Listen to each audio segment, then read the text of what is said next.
Now at 11, you just saw it there, chaos erupting at tonight's City County Council meeting as the topic of sexual harassment in the Hogsett administration once again became front and center. Thanks for joining us. I'm Chelsea Helms. Bob has the night off. Sheriff's deputies had to drag several people out of council chambers tonight. CBS 4's Max Lewis was there. He joins us live at the City County building where it all went down. Max, quite the scene you saw unfold there tonight. Yeah, absolutely crazy in here tonight, Chelsea. I have covered numerous meetings here at the City County building. I have never seen an eruption of violence like I saw in here this evening. It all began when Lauren Roberts got up to the podium to speak. She is one of several former staffers of Mayor Joe Hogsett, who has accused his former chief of staff, Thomas Cook, of sexually harassing her. And despite reporting that information to Hogsett, to City HR, Cook was allowed to stay on. She was speaking during public comment on a different appropriation hearing. Here's how that all went down. Watch. Users like Joe Hogsett. You are now done. Meanwhile, the Republican Roberts, I am not done. Yes, Meanwhile, the Republican members of this council continue to use survivors and our stories as a political football, exploiting us just as much as the Democrats to further your own agenda and accumulate power. Aside from the fact that this is exploiting us, I certainly do not put your hands on me. Well, don't even do that. Don't even do that. No. Let her stay. As you can see, things sort of devolved into chaos there. Roberts was speaking about the sexual harassment scandal when her time expired. Council President Bob Osley ordered sheriff's deputies to remove her. Her supporters surrounded her. They got into that confrontation there with deputies.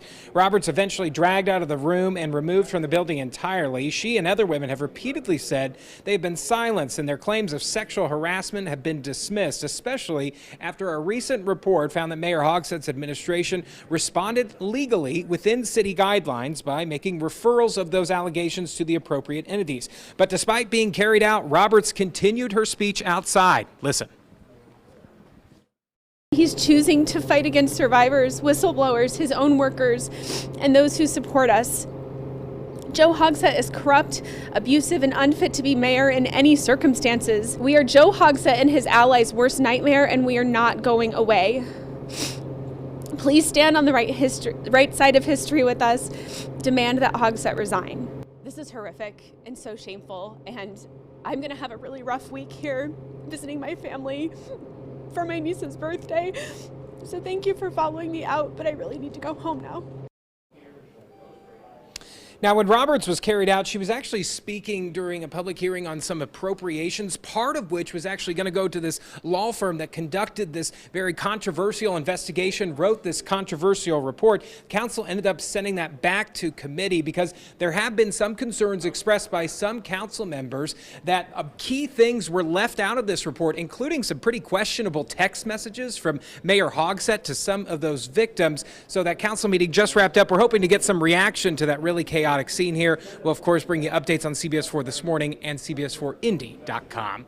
Live at the CCB tonight, I'm Max Lewis, CBS 4 News. An emotional night for those survivors, Max. Appreciate you giving them a voice and look forward to hearing from council members to that reaction to what did unfold there tonight. Thanks again. You might remember just last week, our Russ McQuaid actually spoke with the mayor regarding allegations towards his administration. Now some are reacting to some of the things that the mayor said about his former chief of staff, Thomas Cook, and why he was still a part of the Hogsett campaign in 2023, despite allegations already having been reported. He was not in contact with anyone who was directly involved in the campaign, so it was a fundamentally different situation. Well, the mayor told us last week that Cook was not in contact with anyone directly involved in that campaign. Last week, Mirror Indy published an article quoting 6 people with knowledge of the campaign operations who said Cook was an integral part of the mayor's campaign and that he did interact with campaign staff. Tonight, our records show Cook was indeed part of discussions our team had with the mayor's campaign and planning the debate we televised with the mayor and his opponent, Jefferson Shreve, in 2023. It was part of the planning conversations had with both campaigns. Then in August 2023, Hogsett's campaign manager, Blake Hesh, replied to an email about the plans for a debate saying, quote, "I would be happy to chat. I'll probably include Thomas Cook when we find a time next week." And later, wrote, "Thanks again for connecting with Thomas and me the other day." You can read a whole lot more about the investigation of the mayor's chief of staff and what people are saying about tonight's council meeting on CBS4ND.com. Certainly a lot to unpack, but we're continuing that conversation right now as the council's Democratic caucus blames Mayor Hogsett for weakening the moral authority of the city administration. Members are now considering creating new positions to hold the mayor's office more accountable. In a statement tonight, the caucus called on him to reflect deeply on the gravity of this moment, adding his actions are, quote, inconsistent with the ethical expectations we hold for ourselves and one another as stewards of this great city's future. The caucus says it now plans to introduce a proposal to create 3 independent positions to investigate policy violations.